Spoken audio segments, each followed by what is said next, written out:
We just got our first look at Bumblebee, Paramount's Transformers prequel, and from this trailer, it's clear the movie has a different, more nostalgic tone from the Michael Bay Transformers movies that have come before it. Bumblebee is set in 1987, incidentally the year the original Transformers cartoon came to an end, and follows Haley Steinfeld's Charlie Watson, a budding mechanic who discovers the Autobot in a junkyard.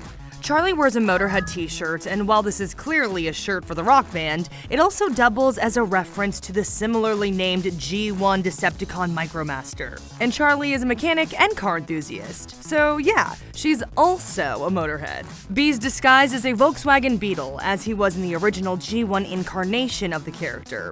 As she's inspecting the car, there's a brief glimpse of some honeycomb inside one of Bee's wheel arches. Could that be where he got his name from?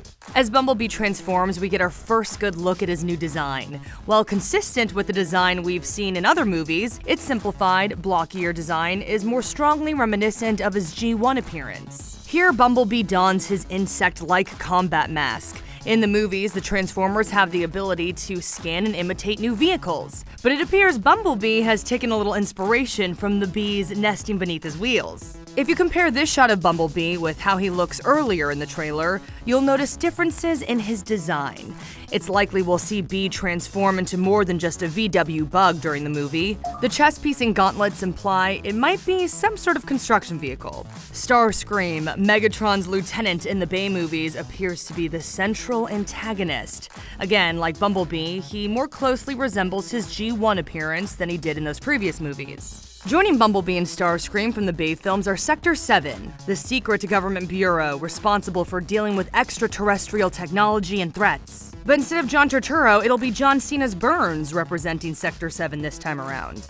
Speaking of the Bay films, and a nice nod to the original Transformers, the trailer opens with narration from the late Bernie Mac. A driver don't pick the car pick the driver. Mac played the salesman who sold Bumblebee to Sam Witwicky back in 2007. Finally, Bumblebee has communicated using music in the previous Transformers movies, and it appears that idea came from Charlie, although she finds out quickly that Bee is not a fan of Rick Astley's Never Gonna Give You Up. Yep, Bumblebee gets rickrolled in 1987, and now here in 2018, so have we. Again. That's our first look at the new Transformers movie Bumblebee. Watch the trailer for yourself and see if you spotted anything we didn't. And if you need a refresher on the history of the Transformers movies, check out our timeline of the series in chronological order. And as always, be sure to follow and subscribe wherever you like to watch IGN.